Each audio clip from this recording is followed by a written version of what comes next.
What's up, everybody? On Friday last week, I uploaded my top 10 SMGs, and then yesterday I uploaded my top 10 long-range options with ARs and LMGs. Way earlier in the season, I went over the new sniper meta after the big sniper changes. I'll have all those videos linked down below if you want to check those out. And today we're going to knock out my top sniper support recommendations. I did 5 SMGs and 5 ARs, so you can have a choice depending on what you like to support your snipers with. Just like the SMG and the long-range video, I'm going to go through all my loadouts, and then I'm going to jump over to true game data, this time on 2 different graphs, and go over all the data so I can kind of give you my thinking process behind my choices for the sniper support list. So let's go ahead and jump over to the sniper supports, and then we'll jump over to true game data, and then we'll wrap this whole thing up. Okay, and so at number 5, this may upset some people that this isn't ranked higher, but at number 5, there's the Milano. We all know this is a great sniper support. I personally like to run an Agency Suppressor, Task Force Barrel, Tiger Team Spotlight, Field Agent Foregrip, and Standard 55 round. I don't think you really need an optic. Once you're starting to have trouble seeing, you should probably have your sniper out. I know a lot of people would probably drop the Tiger Team Spotlight, and some people will go Microflex LED, and then some people will go as far as going to the Axial Arms 3 times. I would probably go with the Microflex if I was going to go in optic, but I like to personally run it like this better, so up close you still get the better movement. I was reluctant to leave it on this list because up close it just doesn't have super great time to kill, but it's got really good range. It's got like no recoil, so it's a really good SMG sniper support. Number 4, we have the Lapa. I really wish I could move the Lapa a little higher. The big difference between my normal Lapa build and this one is I don't have a Tiger Team Spotlight. Instead, I have a Field Agent Foregrip to help the recoil at range.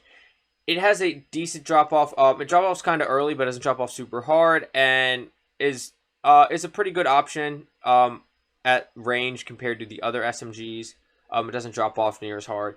So it's a good option. It's a slept-on SMG, both as a AR or LMG support and a sniper support, and I think it works really good as a sniper support. So the big debate is BR Compact Barrel or Ranger Barrel. The Ranger Barrel doesn't beat out the Compact at a long enough range. It's barely a longer range than BR Compact, and the Compact beats it in TTK. So I end up going with the BR Compact, but either one really works. Number 3, we have the Wellgun. Wellgun's a slightly different build than the SMG Wellgun. The big difference being the Shrouded Barrel here. We still have Recoil Booster, Slate Reflector, Hand Stop. Still have the 45 caliber 48 round mags. Still have lengthened. Acrobatic and Quick are still on here. The big difference are the Shrouded instead of the Short Barrel because we get recoil control, damage range. So obviously important for sniper support. The SA43M pack stock is different versus the remove stock. You just get horizontal recoil control, which is important at range, and aim down sight speed. And then polymer grip's different than fabric. If you don't find the recoil too bad, definitely go still with fabric. But since we are looking at doing it as a sniper support, I'd rather control the recoil at range. The other magazines are okay, they just don't kill as fast. And so that's how I'd run the Wellgun as a sniper support. Number 2 is the Type 100. This one I was iffy about putting on the list because the recoil can get kind of tough at range, but it doesn't drop off. It has, I think, the longest or the second furthest drop off. It's either that or what number 1 is. The big problem here is it does only have 36 rounds, so it's kind of hard to use at range. But if you're playing like solos, it's definitely a very good option for your SMG sniper support. It's the same build. Minus it's got polymer grip on it, but it's the same build that I have in my SMG video: recoil booster, rapid barrel, slate reflector, skeletal stock, hand stop, Russian short 36 round mag, lengthened, polymer's the difference, and then sleight of hand and quick. I put sleight of hand on here because you only have 36 rounds and you're using it at range. Otherwise I'd run gung ho or acrobatic. And then quick's always the best option. It's an SMG, so we don't really need to worry about on hand. And then number 1's the Owen gun. It's almost the exact same build as I have it for SMG. It's got extremely far damage drop off, an extremely good time to kill, and I think it's the best sniper support option for SMGs. And it's the same recoil booster, monocular reflector, or your choice of optic, hand stop, 60 round drums, no barrel attachment, lengthened, polymer grip, brace, and quick. The difference here is the folding. The remove stock hurts your recoil control, where the folding, it hurts. Actually, sorry, I meant to put the orb weaver padded on there. That's my fault. It hurts your movement speed, but it helps your recoil both during sustained fire and when you're mounted, crouched, or prone, so you can really eliminate your recoil, which is important when you're shooting this at range, whereas you get a lot of recoil penalty with the removed stock. And then brace, as I had on it before, and then quick. You can do on hand, I just prefer quick. Number 5 for the ARs is, I didn't even want to put on the list. I really don't like this gun, but it's extremely popular, and it's a pretty decent sniper support. I'm just not a big fan. That's the Cooper Custom Carbine. I think if you use the Cooper, use this build. If you don't, you're probably not going to use the Cooper, but it's the recoil booster, the 22-inch Cooper Custom Barrel, the hand stop, slate reflector, your choice of optic, the Ragdoll G45 Skeletal. Use it for sprint to fire speed and movement speed. You can also do the Cooper Custom Padded, I think is a good option. The 45 RS is okay, but it hurts your recoil during sustained fire, whereas the Cooper Custom Padded helps it. But this thing doesn't have a whole lot of recoil. Cooper 45 is also a decent option. But just to help it compete with the SMGs, I do like to have the Skeletal for the sprint to fire speed and the movement speed. And then tight grip to help really bring down that little bit of recoil it has. The 60-round drums helps with your recoil, increases your fire rate greatly, and your aim down sight speed. Compressed rounds for fire rate. Polymer grip just for the little bit of range. And then I use on hand, I think, for all of my Vanguard sniper supports on this list. I think every single one of them has on hand. But fully loaded isn't a bad option either. But you are competing with SMGs, so on hand's pretty important. Number 4 is the Cold War AK. Still one of my favorite sniper supports. I'm still building it with the suppressor, the RPK barrel. The one option is to go GRU suppressor and drop the barrel, and then you have another attachment slot, but I just prefer the suppressor and the RPK barrel. The Spetsnaz grip, 45 round mag. You can go 60, but it is already slow enough to ADS, so I like to go 45. And the Microflex LED, because these aren't my favorite iron sights. Number 3 is the Volk. I debated on putting this higher. I debated not putting this on this list, but its strafe speed when you're in a gunfight is just so ridiculous, and it makes you incredibly hard to hit. There is arguments to put this higher or lower on the list. Or keep it off the list if we're just looking at time to kills. But I definitely think it deserves a spot. This is pretty much the true game data build. I think my difference is I had on hand and he had fully loaded. But otherwise, this is his build. It's a recoil booster, the VDD 28.7mm, which that's for the aim walking move speed, really, and the faster sprint to fire. The M3 Ready Grip, this gun doesn't have a whole lot of recoil, and it helps your sprint to fire speed, and it helps your aim walking movement speed, which really gives you that strafe speed. You can go hand stop, but then you're losing out on that aim walking move speed, so it does make that a little bit tougher to rank on this list this high. But if you can't control the recoil, go hand stop, but I don't think it's too bad. 60 round drums, just to give you the most amount of ammo. Lengthened, or I would probably go subsonic. You don't want to reduce your range with hollow point or your bullet velocity or damage with incendiary. So I'd go lengthened or subsonic. I think True Game Data has subsonic, but I just like lengthened. The optic, I like the slate reflector on it, but this is probably better, the M38 Slate 2.5x Custom, because you can switch to the red dot that's on top instead of just using the slate reflector by itself. And when you switch to the up-close sight on top of this one, it helps bring the large mags down the screen, which are really in your way. Groove Grip, because of the aim walking movement speed, the ADS and the ADS firing speed. The Reisdorf 22V adjustable stock, because of the aim walking movement speed and the aim walking steadiness. Steady for your ADS firing move speed, and then I have on hand just for your ADS. But on hand or fully loaded like usual. This thing is insanely quick when you're strafing left to right. It does make you extremely hard to hit. Number 2, I'm surprised it's number 2 on the list, but is the newer Nikita. They did buff it at the start of Season 3, and it made it better. It's slightly better than the AK, and so it is higher than the AK, and I ended up putting it higher than the Volk because it does have a better time to kill versus the Volk, but if you're really mobile in your shots, which you probably should be, the Volk probably deserves to be higher on this list. It's the MX silencer, and then I use the sniper barrel for bullet velocity, damage range, recoil control.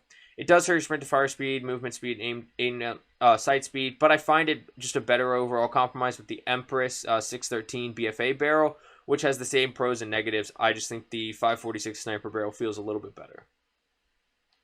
Slate reflector, your choice of optic. The Zac Padded was another option where we went back and forth. It helps your movement speed, sprint to fire speed, aim walking move speed, and aim down sight speed, which is very important when running an AR against SMGs. But it does hurt your initial firing recoil. And so I compare that to the folding stock, which helps your movement speed, sprint to fire speed, sprint speed, and aim down sight speed. But it hurts your recoil stabilization, so it's harder for you to get that recoil under control. I hate all the different terms they have. And so I was just like, well, after the first few bullets, the initial firing recoil is not important, and I just went Zach padded, but either one of those are very good options. And I think it's kind of a feel thing. Oh, and then we go with the hand stop, the 7.62 54 MMR 50 round mags. You could go 60, but you do lose damage range and bullet velocity, which we don't really want with sniper support, so I'm going to sacrifice the 10 bullets to compete better with SMGs overall, and the other AR sniper supports, and not give it too much recoil. Lengthened, did not mean to leave stippled grip on there. Should be polymer grip like usual. Either polymer or fabric. I think this has a little more recoil to it, so I'd stick with polymer. Brace for the recoil control, but Perfectionist isn't a bad option as well. I just prefer brace because we've negated some of our initial fire and recoil control. Sleight of hand's also a decent option as usual. And then on hand, because all the Vanguard guns use on hand when you're using a sniper support, because you are coming up against quick SMGs. And number one, I know this seems ridiculous to no one that's tried it, but just trust me, the KGM40 like SMG build is an extremely good sniper support. You'll see when I go over to True Game Data what I'm really talking about, and it has very little recoil. The KGM40 doesn't really have a place in the long range meta, but I promise you, sniper support, it does dominate in that meta. And so it's a little bit of an unusual build, but it's kind of obvious once you really look at it. We have the recoil booster, the 390mm rapid barrel, really get that fire rate up. The hand stop and the 60 round drums. So for a while I used the 6.5 40 round mags, but I was looking at True Game Data and it's actually a slower time to kill. It does give you less recoil, so that is something definitely to consider. But you do have more ammo and a faster time to kill with the 60 round drums. Depending on how you feel about the recoil, either fabric grip or polymer. If you're going the 40 round mags, definitely go fabric grip. But polymer is a pretty good option with the 60 because you do have a little bit more recoil. Lengthened like usual. Then we go with the adjustable stock. It doesn't hurt your recoil at all, but it helps your aim down sight speed and your aim walking move speed. So it helps you strafe better. It helps you ADS better. The other option is the Rise Door, depending on how you feel about the recoil, because it does help your aim walking move speed and your sprint to fire speed, movement speed, and aim walking steadiness, but it hurts your recoil, which is the big con against it there. Padded's another decent option, helps your recoil control and recovery, your movement speed and accuracy, but hurts your ADS, sprint to fire speed. Not really things I want to hurt when I'm up against SMGs. But sprint to fire speed, speaking of which, is not as important because it does have the Gung Ho perk. For sniper support, probably Gung Ho. If you find the recoil control a little bit too much, you can go tight grip, and that helps a lot. But Gung Ho does give you instant sprint to fire speed. And then on hand for the faster ADS, since it is a AR. And trust me, just try it out. I know it seems crazy, but it's an extremely good sniper support. If you just wanted to stick around for the loadouts, I do appreciate you watching. If you want some more in-depth, I'm going to jump over to True Game Data and just briefly go over some of my thinking using data. All right, and since we started with SMGs, we're going to start with SMGs on True Game Data.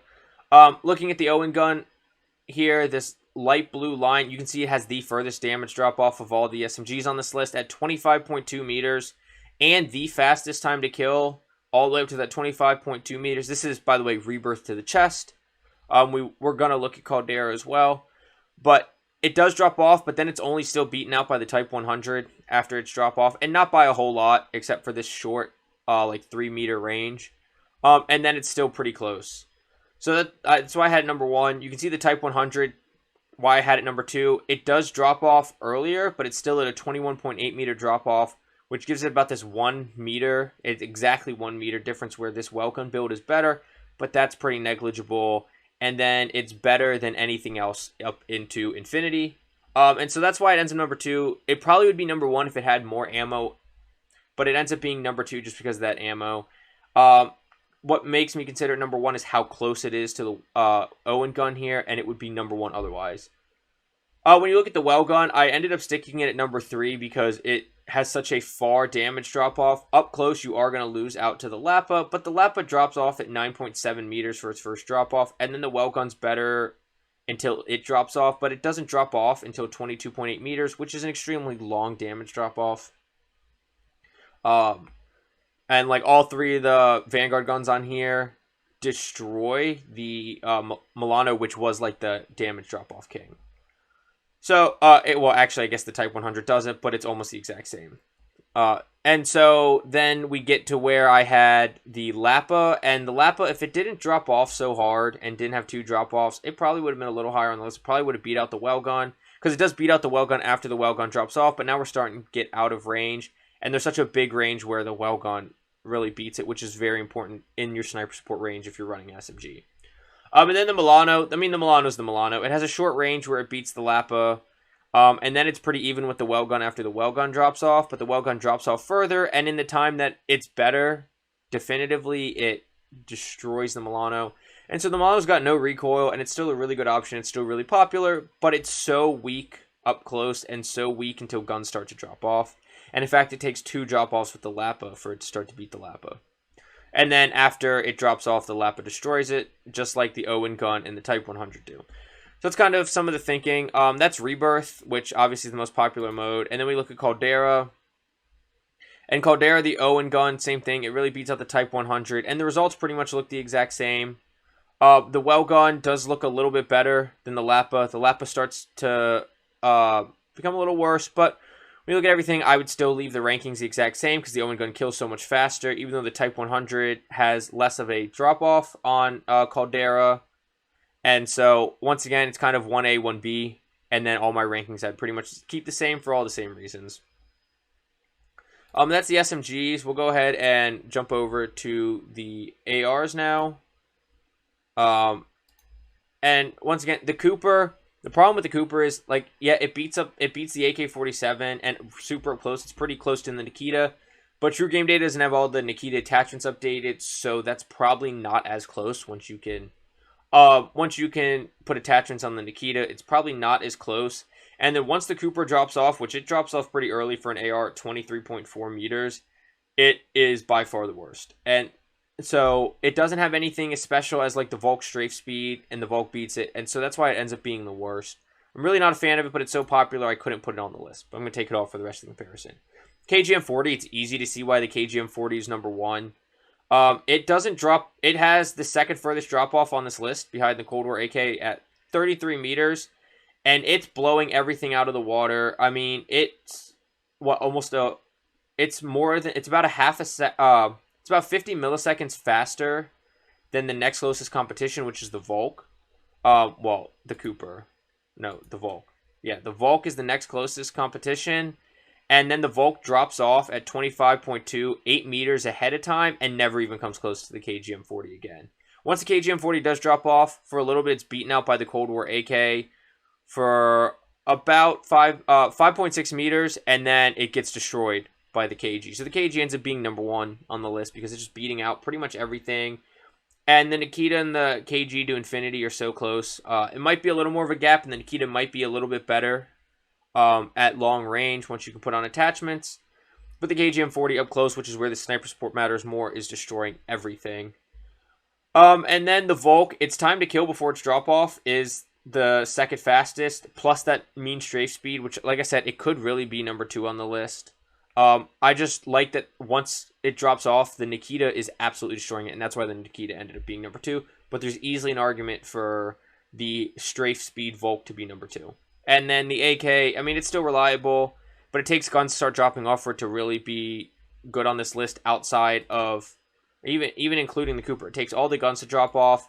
And so it's still a really good staple, especially once you get into some range. It's still pretty good. It blows away the Cooper, but it's still getting beat out by the KG and the Nikita. The Nikita was recently buffed. The AK was recently nerfed. And they were pretty close comparisons of each other. So it's kind of thinking behind the ARs. I'll link True Game Data down below as usual if you want to check out the comparisons for yourself. But thank you for watching. If you watched the whole video, you skipped around, you came to the end, whatever it was, I appreciate you watching. I appreciate any interaction on the video. So please don't forget to like, subscribe, hit that notification bell so you see my videos coming for the mid-season update that's about to hit, as well as any future videos after that. And along with True Game Data, let me know down in the comments what you think of my choices. Did I forget an SMG? Did I put something on there that shouldn't have been? ARs, whatever. Let me know where I messed up, where I'm right, whatever you want to tell me down below, feel free. And just like the True Game Data link, I'll have all my social medias linked down below. So please feel free to visit all those. But I will see you on Caldera and Rebirth Island. Get frying. Have a good day. Bye.